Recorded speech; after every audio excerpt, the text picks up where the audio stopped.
Vamos falar com ele agora, nosso filósofo dos Pampas, o Fernando Conrado. Fala, Conradex.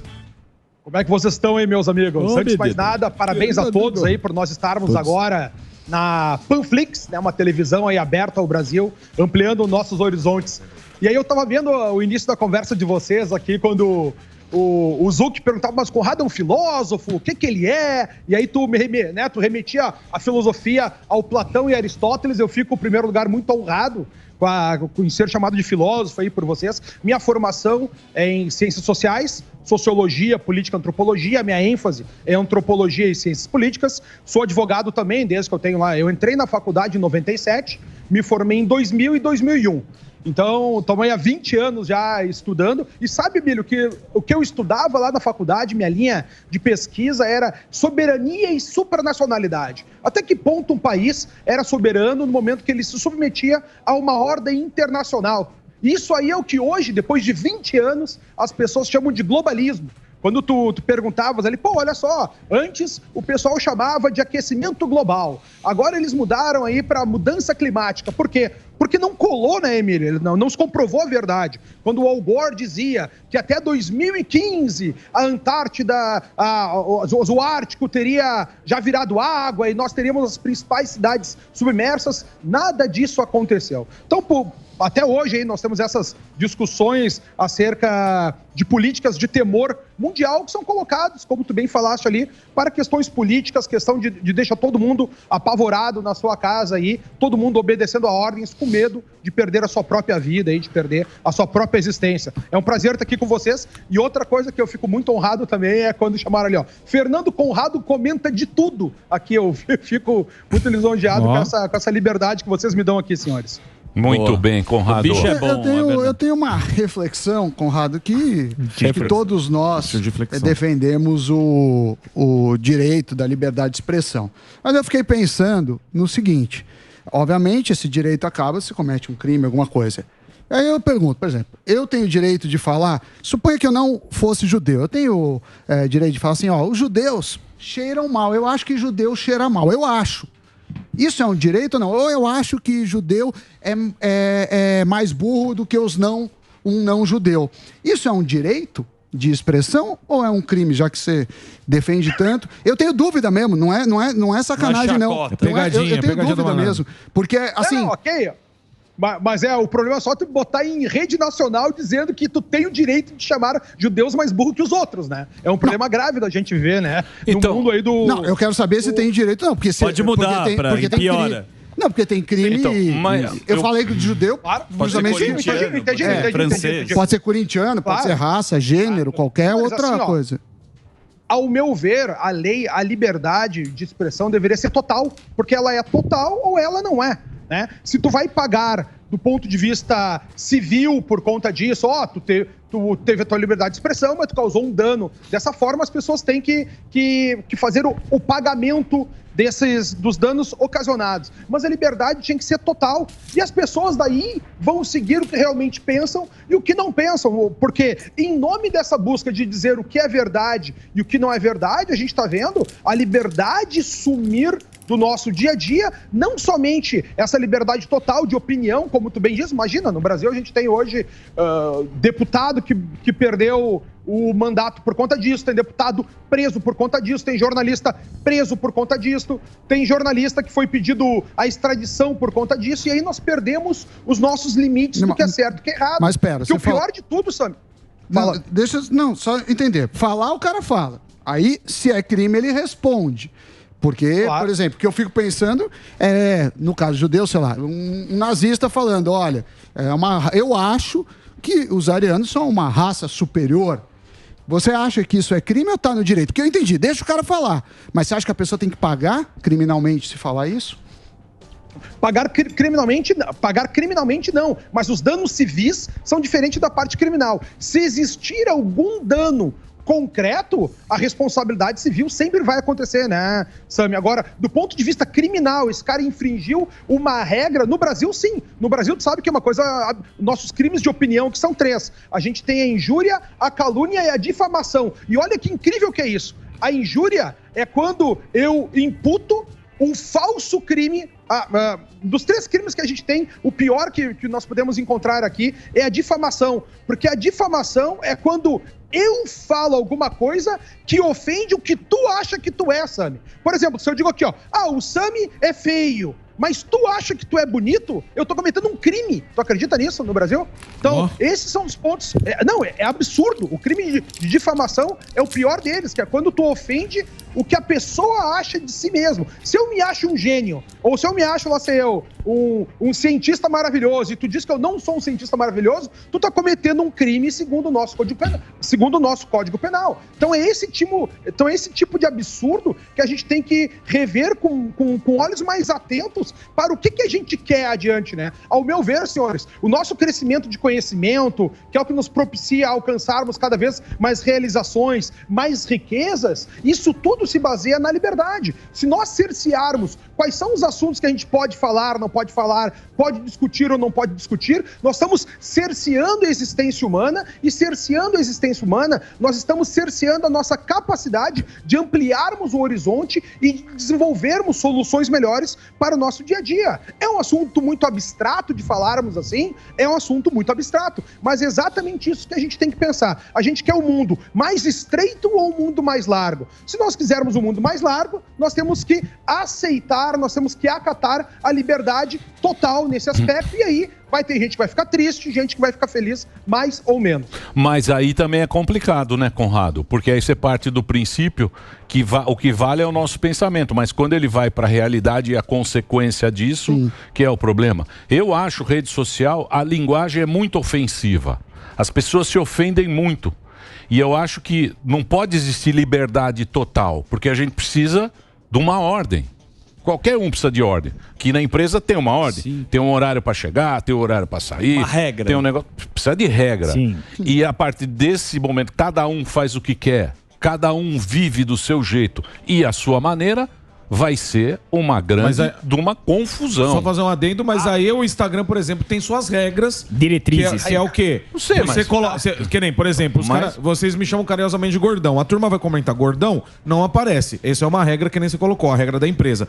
Mas o que eu acho que não pode acontecer é o conteúdo da ideia que você quer colocar ser cerceado. Se não pode colocar palavrão, ok, não pode colocar palavrão, mas eu acho que a ideia de cada um... Aí é censura. Então, exato. Então, porque eles não querem... A censura é o seguinte, antigamente tinha censura. Então você ia lá, você mandava o texto do Pânico pro censor. Sim. Aí tinha o censor em Brasília, falou, ó, essa palavra não pode falar cocô. Aí ele riscava cocô. Certo. E ele liberava aquele texto. Aí chegava aqui, você falava tudo. Totó. Hoje em dia é o contrário. Então você pode falar o que quiser, se cometeu mas... eu sei. Mas a questão é o que é crime. Mas pra mim, então, se o cara cometeu algum crime falando, ele paga por problema é subjetivo. O problema é definir o que é fake news. Exatamente. Que ninguém sabe. Exato, ninguém sabe. Esse é que é o problema. Mas, Emílio, agora a gente tem 2 grandes problemas aqui, tá? Por exemplo, nos Estados Unidos, a liberdade de expressão é um direito constitucional. Todo mundo pode falar o que quiser, sim. 100%, ofensivo ou não interessa. O cara quer defender a supremacia ariana, ou se tu quiser defender a supremacia do judaísmo, pode fazer o que tu quiser nos Estados Unidos e a vida segue lá adiante. O problema do Brasil é vivermos exatamente o que tu tá falando agora. Quem é que diz o que é verdade ou não? Exato. Tem um sistema? Não, mas é que tá. Tem um sistema que já definiu como é que essas respostas são feitas. Tu tem que contratar uma ONG e essa ONG, essa empresa terceirizada, vai dizer o que é verdade ou não. O problema é que essa empresa, ela não pressupõe o contraditório. Se eles te taxam como fake news, tu não tem a oportunidade de dizer, não, olha só, não é fake news por conta disso, disso e disso. Isso não existe mais. E aí vem o segundo problema, que é o que a gente vive no Brasil hoje. Por exemplo, quem é que tem que definir se uma manifestação vai ser crime ou não? As leis são feitas pelo nosso Congresso Nacional, pelo povo que vai se manifestar, né, os representantes do povo, e vai dizer o que pode e o que não pode. Assim, ao menos, a gente tem o conceito de lei. Eu só sou obrigado a fazer ou deixar de fazer alguma coisa em virtude de lei. O problema do Brasil, Emílio, é a inversão desse processo. Hoje em dia, se alguém reclama nas redes sociais e diz que é fake news, no primeiro momento, essa discussão é levada para a imprensa num segundo momento, a imprensa começa a usar o problema fake news, fake news, fake news. Essas discussões chegam no judiciário, porque alguém se sente afrontado por uma fake news, algum juiz decide da sua cabeça o que é, se é crime ou não é crime, se a pessoa tem que ser punida ou não, é aberto um incidente jurisdicional, né? Tem um precedente que ocorre aí, e com base nesse precedente, as pessoas começam a ser punidas sem a existência de lei. Tu entende que no Brasil crime de fake news não existe? E as pessoas estão presas por conta de crime de fake news? Não passou no nosso Congresso Nacional. Não tem uma discussão no nosso Código Penal crime de fake news. E aí sim a gente vive esses grandes absurdos. Tem coisas que têm que ser preservadas, vidas têm que ser preservadas, obviamente, mas o caminho do crime da homofobia foi o mesmo, o mesmo caminho para o crime de feminicídio é o mesmo, com coisas que muitas vezes são inócuas. Eu sei que esse aqui é um tema sensível de nós falarmos, mas, por exemplo, o crime, tecnicamente, de feminicídio, ele não é um crime de atentar contra a esposa ou o crime que acontece em casa. Não, cara, o crime de feminicídio é algo que acontece, por exemplo, lá nos países árabes, quando a mulher é morta pela sua condição de mulher. Aqui no Brasil, a gente chama de feminicídio um outro caso, que é quando o marido bate na esposa. Esse cara tá batendo na esposa, esse bandido que tem que ser preso, tem que ser punido, vamos deixar claro, é óbvio, e com mais severidade ainda, né? Porque tá no seu lar. Esse crime ocorre, Emílio, porque a mulher é esposa dele, existe um vínculo pessoal entre os dois. Esse cara não tá passando na rua de carro, vê uma mulher parada num ponto de ônibus, vou lá bater nela porque ela é mulher. Não, a relação se dá pela relação afetiva entre os dois. E a gente convencionou por conta do que a imprensa falava, que um tribunal julgou e virou um precedente, o crime de feminicídio no Brasil. Então, olha os absurdos que a gente acaba vivendo sem ter uma verdadeira segurança jurídica das nossas ações. Por isso que a gente vive nesse mundo onde o Sami, por exemplo, ou nós aqui que trabalhamos numa emissora agora de televisão também, a gente não tem certeza do que pode fazer, o que não pode fazer, o que eu posso ser punido e o que não posso ser punido. E assim a gente vive num eterno medo, restringindo o nosso vocabulário e restringindo a nossa manifestação de ideias. É o famoso cuidadoso cautela. Eu agora sou um doutor cuidadoso cautela que dá opinião com muito cuidado. Muito cauteloso. Muita cautela. Ele é muito cuidadoso. É um cuidadoso cautela. Eu pretendo pensar assim, nesse momento conturbado em que nós estamos vivendo nesse momento. Mas eu acredito que isso aí, eu acho que à medida que o tempo vai passar, eu acho que as coisas vão se assentar, meu querido Conrado. Nem para um lado, nem para... Eu acredito. Daqui quanto tempo? Não, eu acredito porque quando você vê a consequência de uma lei ou de alguma coisa, na realidade, o próprio legislador, isso também tem culpa do legislador, hein? Sim. Não é só o Supremo, porque o legislador ele é muito sacana, ele tira da pauta todas isso aí ele tira da pauta e joga na mão do juiz pro juiz julgar. E você sabe que lá a discussão é menor, né? O cara tem que, principalmente em cima do Supremo, que nem tem que... Sim. O Supremo nem tem que olhar isso. Nem tem mesmo. Camisa de jogador. Putz, sobra tudo pro juiz lá dar a sua assinatura. Mas, Emílio, mas eu só discordo de ti, Emílio, nesse aspecto que eu não vejo assim uma grande melhoria acontecendo se a população não tomar para si essa responsabilidade. Por exemplo, a gente está vendo hoje em dia, né, deputados, como eu já falava, deputados presos, deputados caçados, jornalistas presos, jornalistas pedindo de extradição. Quando é que a gente viveu isso dentro da história brasileira recente, dos últimos 30 anos? Nunca. Então a gente está vivendo tempos cada vez mais duros, cada vez mais sombrios e com as pessoas que se manifestavam recuando cada vez mais. Por exemplo, que a gente tem agora aí uma discussão acontecendo aí. No Brasil é se o presidente deve ter as suas contas nas redes sociais bloqueadas ou não. Veja o absurdo disso. Não vão deixar agora o presidente se manifestar. Por quê? Para que ele não tenha o sucesso numa próxima eleição que ele teve na última, sabendo que a sua campanha toda se deu e a sua vitória baseado na sua presença nas redes sociais. Você acha que é isso? Você acha que é isso? Você acha que é político? Eu não Total. É político total. Tanto, Emílio, é só a gente ver quais são os temas que são bloqueados na internet, né? Por exemplo, o pessoal jogando futebol com a cabeça do presidente não é bloqueado, não é um crime de ódio aquilo ali para eles. Agora, se tu fala qualquer coisa questionando vacina, questionando utilização de máscara, questionando a origem dessa doença, tu tá plenamente bloqueado em todas as redes sociais, perde a tua conta, e fora isso, quando tu falasse de censura, a censura antigamente, como tu bem comentou, ela vinha em trechos do texto que eram retirados. Hoje não, hoje eles retiram toda a conta da pessoa, nada do que ela se manifesta aparece, tudo sai, não tem alcance, ele perde a sua visibilidade. É isso que a gente está vivendo hoje em dia. Então, muita gente que chegou já num determinado patamar e que talvez tenha alcançado esse patamar defendendo o governo ou defendendo princípios diferentes da agenda progressista, acabam hoje recuando, acabam hoje trocando os assuntos, trocando seu modo de falar para não ter perdas pessoais. Eu sei, mas eu acho que é o contexto, Conrado. É o contexto da coisa, porque, por exemplo, quando você vai falar da pandemia, todo mundo está com medo de... Todo mundo tem medo de morrer. Quando você vai falar de mudança climática, ela projeta na gente uma catástrofe, correto? Você morrer, a população morrer. Medo total. Em cima desse medo, se aparece alguém negacionista, é muito mais importante do que chutar a cabeça de um presidente ou de outro, ou de um político ou de outro. Eu digo o contexto que é colocado isso.